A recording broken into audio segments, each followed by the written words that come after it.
Thanks, Nir. And as Nir mentioned, it's my first Habit Summit. And as you probably maybe heard from the introduction, I have kind of a unique background and perspective to hopefully offer you today. So I spent sort of the first half of my adult life as an academic physician. I was studying patient-doctor empathy and really trying to understand how sort of one brain understands the cognitive and emotional world of another. And this was 20 years ago before the neuroscience had evolved, and it was really sort of the early days. And my big idea was to not put patients and doctors in brain scanners. I didn't think that was very authentic about the way we sort of live and work, but to wire people up, literally doctors and patients, as they were doing a clinical encounter. And I used psychotherapy as a model because people sit still and they talk for a long time. And also because it's sort of a one-way empathy trip, right? It's the job of the clinician to understand the emotions of the patients and not so much the other way around. And along that journey, I was introduced to the MIT Media Lab.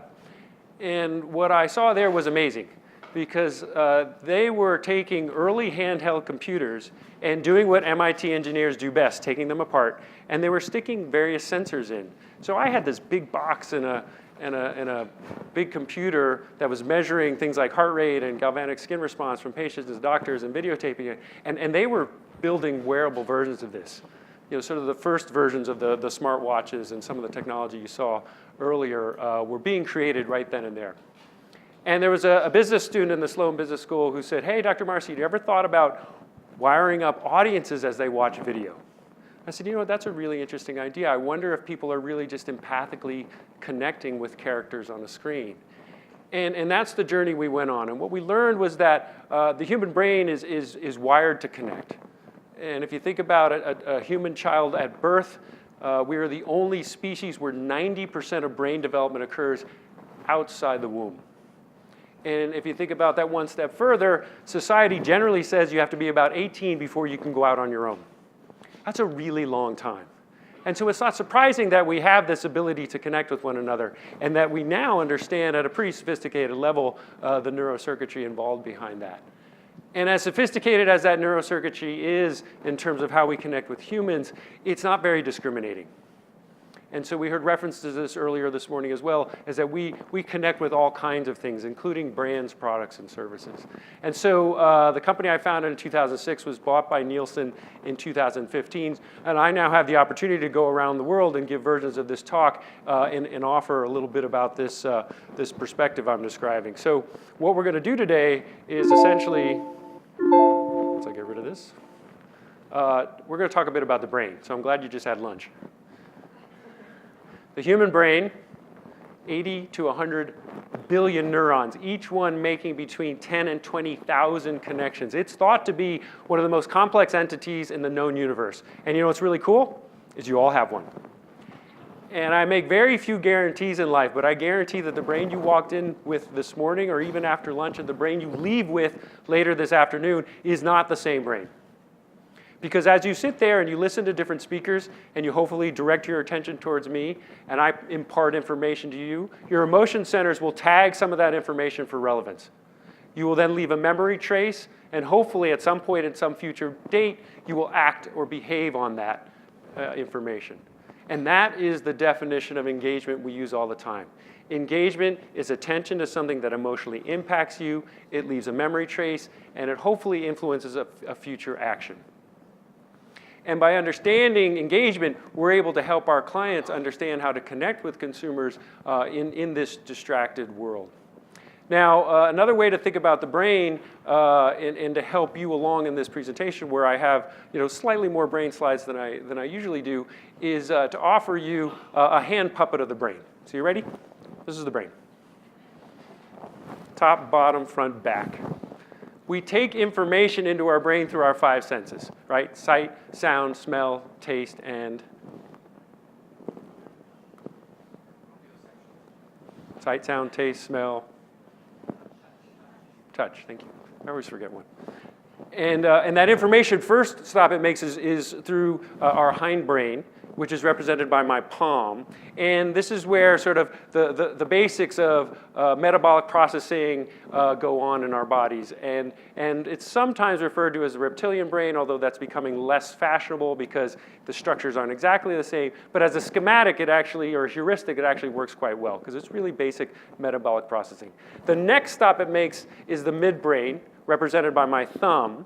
And this is sometimes referred to as the mammalian brain because we share some of these structures with mammals. But most importantly, it's also the emotion centers of the brain. And that's where information is tagged for relevance. Because if that information isn't tagged for relevance, it's done. We ignore the vast amount of information in our environment. And then the final stop, if it does get tagged for relevance, is some part of it in some form goes into our neocortex, represented by my fingers. Now, what's really cool about this hand puppet of the brain is that this is evolution.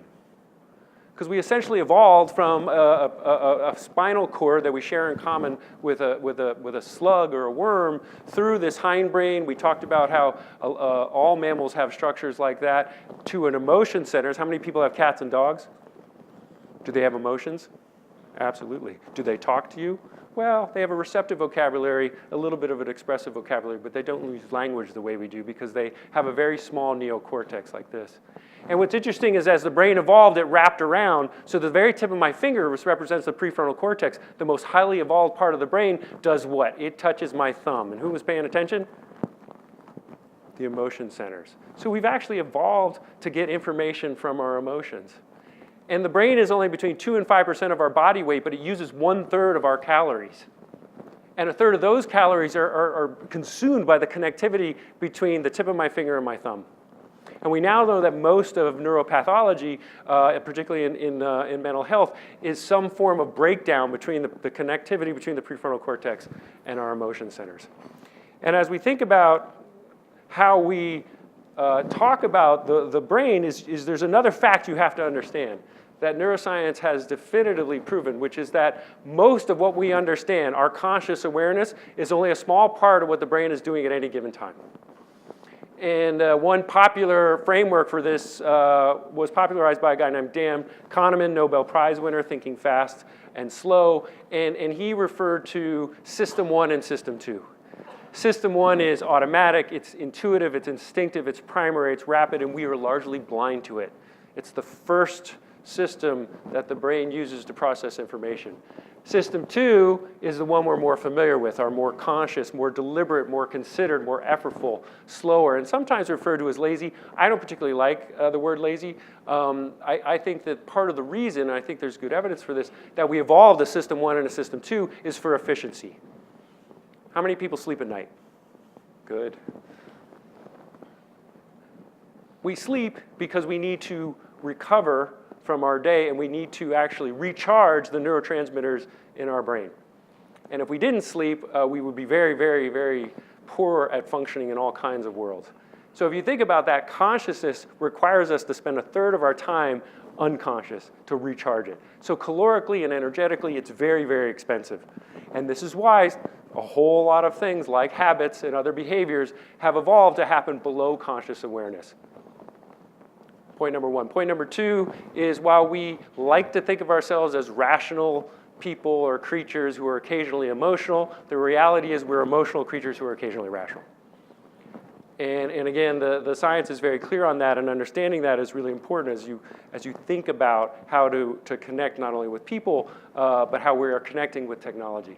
So consumer neuroscience is simply the application of neuroscience knowledge and techniques to market and media questions. And the idea is to get a deeper understanding of consumers. And so we use a range of technologies. I won't bore you with the details, but everything from EEG, which is directly measuring brain activity, to biometric sensors like heart rate and skin conductivity. You saw an example of facial coding earlier. I believe Jane showed it. There was that group shot where they were flashing the little emotions on top of it. That was actually our study. We were working with emotion, and that was during the Super Bowl. and a good example of how we collect data sometimes. And then eye tracking, which allows us to pinpoint exactly where people are looking at any stimulus. And then we do actually talk to people, and we'll combine that with self-report. And we can do this anywhere around the world. And Nielsen has made a significant investment in these labs, which has allowed us to really begin to kind of crack the code on this. And this is the world we live in, right? I don't have to tell you there's been a proliferation of technologies and screens and choices that consumers can really pick what they watch, when they watch, and how they watch it at any time. And one of the things that is exciting about being part of Nielsen is that we get access to other data sets. So I want to show you an example of how viewing habits have changed over time. So what you're looking at here is data from Nielsen on how people consume media over the last sort of 12, 13 years. And what you see here is the first two bars are actually fairly simple. The blue is radio, and the red or orange is TV. And while most of our clients believe that nobody watches TV or listens to radio anymore, the data is actually quite against that, at least in the US. And what you see, while there has been a small decline, about 3%, it's still a large portion of what people are doing in terms of average number of hours per week. So what's going on? What has all the media companies and all the advertisers so concerned? Well, it's this. And what this is the increase in consumption of media on other devices. And if you look closely from 2002, where we had an average of about 45, 46 hours per week in the US, that's gone up now to close to 63 in 2015. I will tell you the numbers for 2016 are out, and somehow Americans have found an extra hour per week on average. So it's close to 65, which is pretty extraordinary. Now, when we think about connected devices, this is another thing that concerns people, which is we see here that as you get to lower, this is age, 2 to 11, 2 to 7, 12 to 17, et cetera, you see that there's, as a percentage of time, people are using more and more internet-connected devices, and that shouldn't be surprising. But again, you see how habits are changing with age. Now, one of the studies we did some time ago is we looked at two groups of consumers. And you know what, Nir, I apologize. My battery is dying here. So if you want to grab that bag right underneath you, we'll plug it in before this whole thing goes dark. That's what happens with too much rehearsal. And what you're looking at here, there's two sets of population here. We have, on the left, so-called digital natives. These are people born after 1990, thank you. And on the right, digital immigrants, people born before that. I'm a card-carrying digital immigrant. Now, when we were asked to do the study, I honestly said, what's a digital immigrant, what's a digital native? And this is this idea that you've grown up in a world where all of these things, excuse me one second.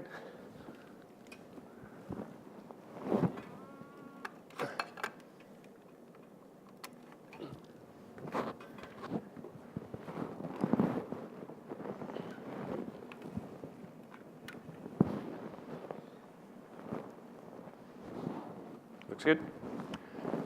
The digital natives have grown up in a world where they only know an internet-connected world. Digital immigrants, like me, remember a time when the television was an entertainment device, the computer was a productivity device, and the phone was a communication device. Now all screens are all things. And what you're looking at here is a very simple measure in the home. So these are actually measuring people in the home, the amount of switching on average per hour throughout the course of a few nights in a population between different media platforms. And what you can see, on average, digital natives are switching 27 times per hour, and digital immigrants are switching 17 times per hour. It's a 60% increase in the amount of switching. If you do the math, it's a 30% decrease in their attention span. Now, 5 years later, meaning just last year, we reproduced this study, and I will tell you the good news is that it's stable. The bad news is it's still there. So it looks like people kind of grow out of this behavior a little bit and calm down and start switching around that level. But let me give you another sense for how distracted the media world has become. This is a study we did. This is now in a lab where we took individuals, said, okay, put your phone aside. You're just going to watch TV just like you would at home for about an hour. And what we're doing here is a simple behavioral coding. The blue is content, the purple is ads, and then the yellow is when they're changing channel. So this is an individual watching TV for a course of an hour, acting naturally, right? And this is kind of the way we like to think about how TV viewing occurs in the home. Now I'm going to show you, well, the next step was, okay, now sit there individual, but now you can have your smartphone. And then we coded it. And then we say, okay, bring a friend. So now you have a co-viewer. And then the fourth cell was, bring a friend and both of you can have a smartphone. And then we coded that. And this is what it looked like. So this is what we call an interference pattern, right? What you're looking at here is we're coding conversation. We're coding looking at phones. He's looking at phones. She's looking at phone. Back and forth, back and forth. This is the behavior. How are you? Yeah, that's good. On and on and on. And so this is how you get to 65 hours a week on average. There's a lot of simultaneous usage going on. So now Nir, of course, being an expert in habits, and me being a psychiatrist, we had a little conversation is, there's a lot of confusion out there about the difference between technology habits and technology addictions. So I spent a little time, and I want to walk you through essentially what the neuroscience literature tells us about these two different things. So let's first start with defining what a habit is, a relatively fixed way of thinking or behaving, acquired through repetition, triggered by contextual cues that were reinforced or rewarded, it's another way of saying reinforced, early in the experience. So if we break that down, what we're basically saying is that fixed, meaning it's over and over again, it's repetitive. So it's fixed, meaning it's the same. It's repetitive, meaning it's recurring. It's triggered by some kind of cue, which I'm sure you heard a lot about that. And Nir speaks to that very well when he talks about habit. And importantly, early on in the experience, there was some kind of reward. And that reward typically comes from the reward centers of the brain, and it typically involves dopamine. And so what does that look like in the brain? This comes from Scientific American, June 2014. It's a very nice review of the neuroscience of habit formation. A lot of this work is done in admittedly, mice. But we also know a lot about these structures in humans. And essentially what happens is you have some kind of behavior. The prefrontal cortex, remember the most highly evolved part of the brain, communicates to this area of the brain called the striatum, which coordinates behaviors. And then if the brain likes it, it gets a little shot of dopamine from the reward centers, and that reinforces it. When you go back into that context a second time, this process repeats, and over time, it becomes hardwired to the point where when the habit is imprinted, you never have to think about it, and the reward centers only fire, and the striatum only fires in the beginning at the end. It's almost like the brain literally has a program for whatever that habit is. Cue, run the program, end. Cue, run the program, end. And what's important as we go on to talk about addictions is that there's activity here in the prefrontal cortex. Even when the habit is imprinted, there's a little bit of activity going on here. Even though you're not consciously aware that that really highly evolved part of the brain is still doing some monitoring. All right, let's talk about addiction. So addiction is chronic, meaning lasts a long time, often relapsing disorder characterized by repeating a behavior, typically around a substance, but not always, despite negative consequences. So this is a very different definition. And the key to this definition is that there are negative consequences to an action that you take over and over and over again, despite often desiring and wishing that you didn't. So I thought about what is a good model, a behavioral addiction that's well documented in the literature, that we know something about the brain, that I could offer you to give you a sense for how this works and how it contrasts with habit. And what I came up with is pathological gambling.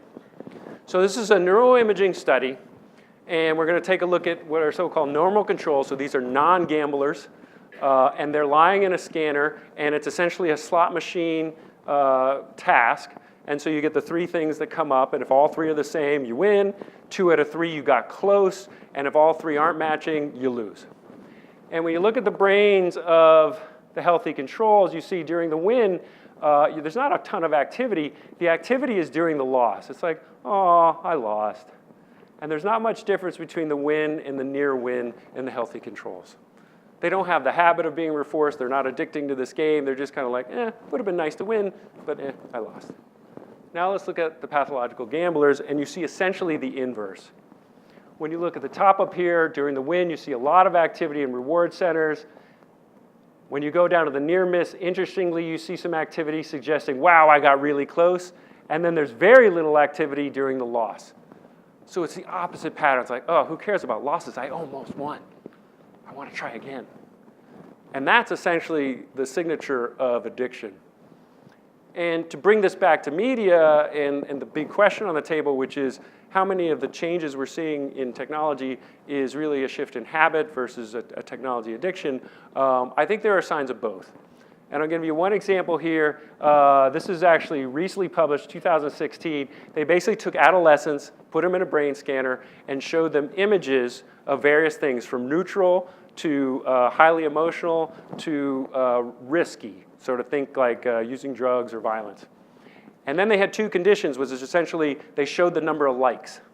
So there's a little bit of likes and a whole lot of likes.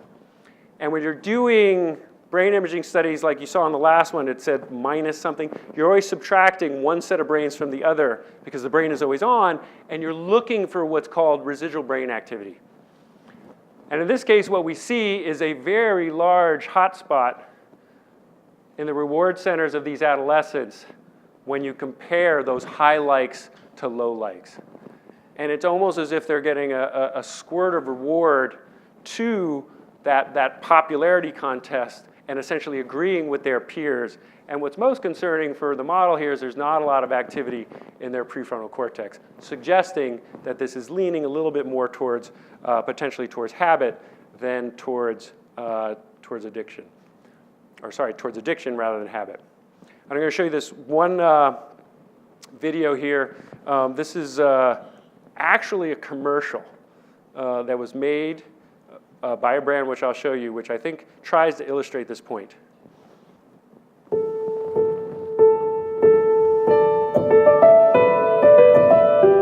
When you were a kid, what did you do for fun? So we'd go blueberry picking, for instance.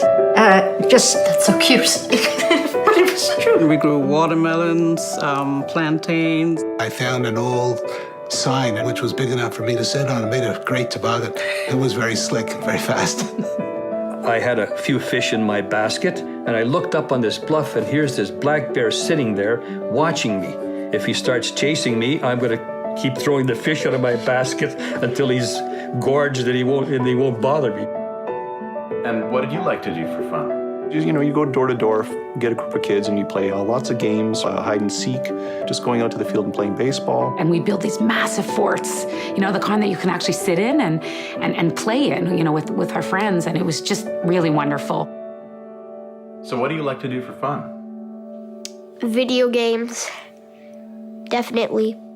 I like to go on my phone, text, some email. My favorite thing to do in the world is definitely watching videos and playing video games. Those take up so much of my time. 3 hours or 3 to 4 hours a day. Same. 5 hours straight. Just last week, I watched 23 episodes of a TV series in less than 4 days. I forget. I'm in a house, I have parents, I have a sister, I have a dog, I just think I'm in the video game, I completely get lost. I would die if I don't have my tablet. Whenever I feel upset, I'd play video games and I'd feel normal. It's really wonderful. When your daughters grow up, your great-great-grandkids, what do you think will happen if this trend continues? It's scary to think that they'll never have to leave the house. Cindy grew up doing a lot of the things that I did and enjoyed, and I see what my grandsons are doing today, and it's mind-boggling. By the time they have kids, it's going to be a really different environment. I actually feel a little sad because I feel like he's missing out on what's out there in the beautiful world.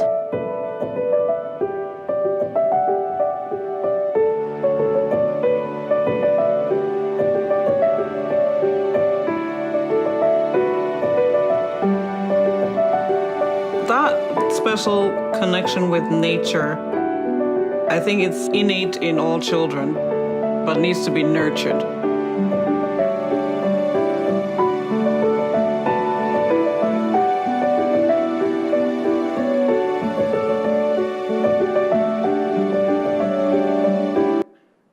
So this is called social marketing. And and it's a trend. If you saw the Super Bowl, you probably saw a number of examples, including Audi, where you're showing gender differences in pay equality. So just to kind of bring this home, right? So when you think about habits, habits are hard to break. Addictions are very, very hard to break. And that's because of the role of the reward centers, which are active during habits, but they are very, very active, or almost hijacking the brain during addictions.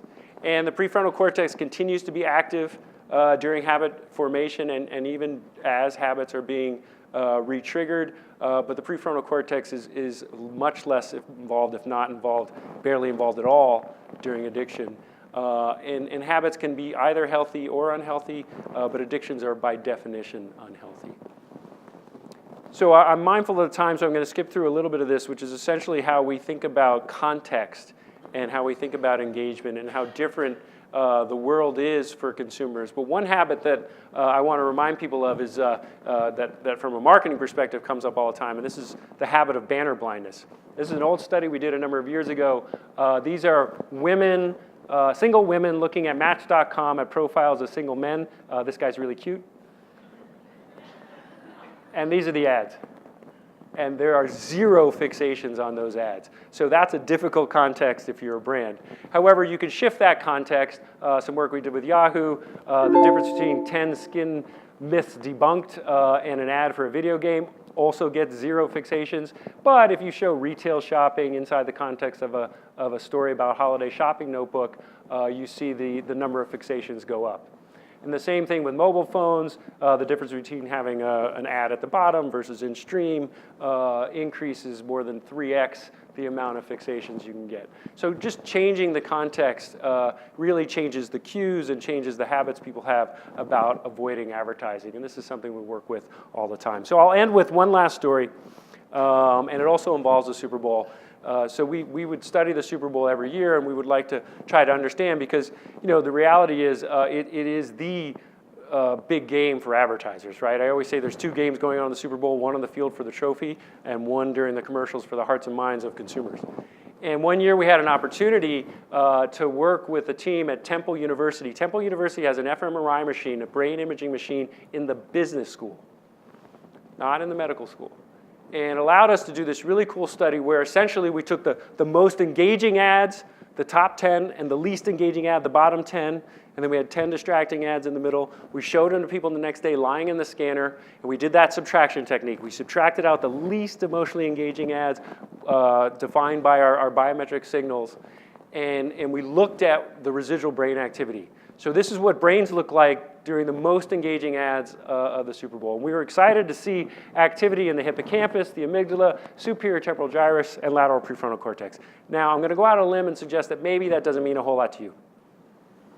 But what if I were to tell you that this is activation in areas of memory formation, emotion generation, areas that integrate sight and sound, and areas that involve reward evaluation? Oh, okay. So it starts to look like a neurobiology of high levels of engagement. And at some level, we were excited about this, but we weren't that surprised. Right? You'd be worried if these areas weren't active during highly engaging advertising. But there was one finding that did surprise us, and that's this. You can see here this really big area in the back of the brain. This is called the precuneus. And the precuneus is thought to be where personal identity or personal relevance resides. Oh. So now all of a sudden, advertising not only has to trigger attention, generate an emotional response, integrate sight and sound, leave a memory trace, and get your reward evaluation firing, it has to be personally relevant. And one of the things that I've seen over the last 10 years that makes me sort of more comfortable essentially about doing this work is that there's no buy button in the brain. And for the type of research and the type of communications we look at, there isn't coercion. And in 2006, when we first started, essentially marketers thought of themselves as authorities who were their job was to persuade, and you did that with rational arguments. And what I have seen over the last decade has been a real shift. And that shift has been from authorities to using communications that are authentic, and a shift from persuasion to engagement, and a shift from rational to emotional. And that's because that's what people want. You know, I said earlier that humans like to think of themselves as rational creatures who are occasionally emotional, but the reality is we're emotional creatures who are occasionally rational. We're most rational when we're in a context where we feel listened to and we feel safe and we're with people we trust. And more as the world gets more cluttered and more complex, what we're finding is consumers want that authenticity and that trust in order to engage with brands. So hopefully you took a little bit away from that, and I appreciate your time and attention, and I'll be around all afternoon for questions. Thank you very much.